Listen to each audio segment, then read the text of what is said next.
Don't plan on using launch control until you've got some break-in miles on the clock.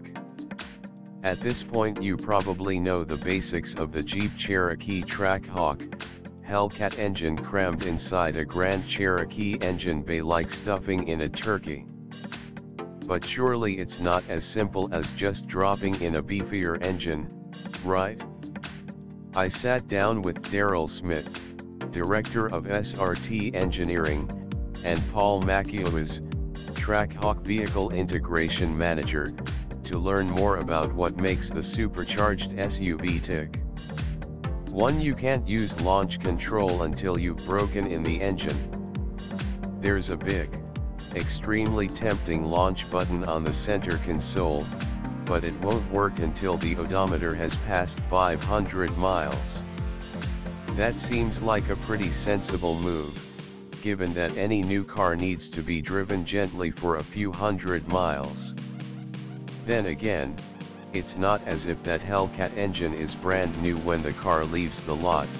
Each of the engines is put through a rigorous 42-minute dyno test before installation in the vehicle. 2. You can set launch control at up to 3,500 RPM, but you shouldn't. Macchios recommends about 2,200 RPM for optimum launches on most surfaces. The launch control menu on the touchscreen lets you choose a. 3. There's no top speed limiter. Neither the Grand Cherokee SRT, which has just 475 horsepower, nor the 707 HP Trackhawk have electronic limiters. But both run up against the laws of aerodynamics, putting the former's top speed at 160 miles per hour and the Trackhawk's at an incredible 180 miles per hour.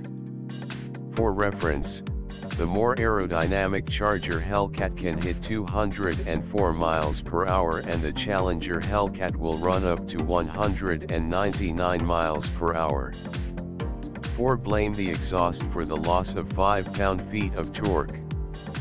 The Trackhawk's engine cranks out the same 707 horsepower as the Dodge Charger/Challenger Hellcat twins, but 645 lb-ft compared to 650 lb-ft in the Dodge models. That's due to the extra restriction in the exhaust routing required by the Grand Cherokee platform. Considering this 5,363-pound SUV will still run to 60 miles per hour in 3.5 seconds, we won't get too upset about those 5 pound-feet. 5. The front brake rotors are the largest ever installed on a Jeep model.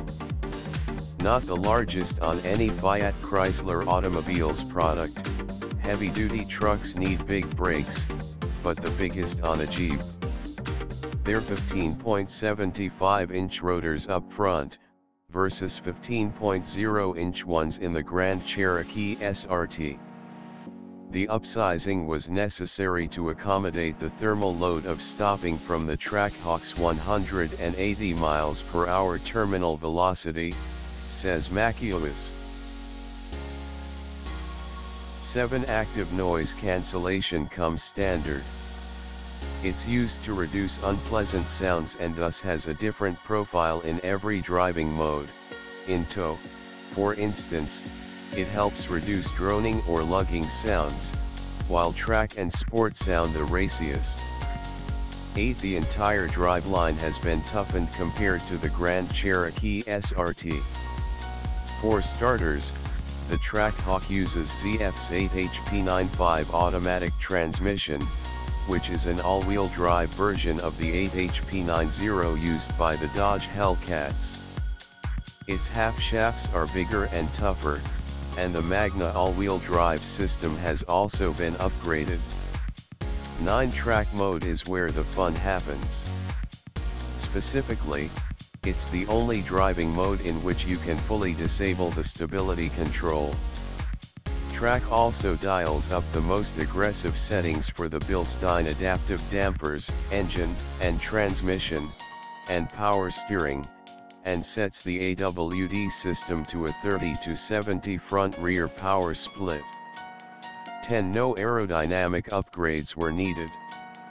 Despite its terminal velocity being 20 miles per hour higher, the Trackhawk didn't need modifications to its bumpers, spoilers, or other aerodynamic aids compared to the Grand Cherokee SRT. That's because, Smith and Macchios say, the SUV's front-rear aerodynamic balance between lift and downforce was already appropriate for keeping it secure at high speeds.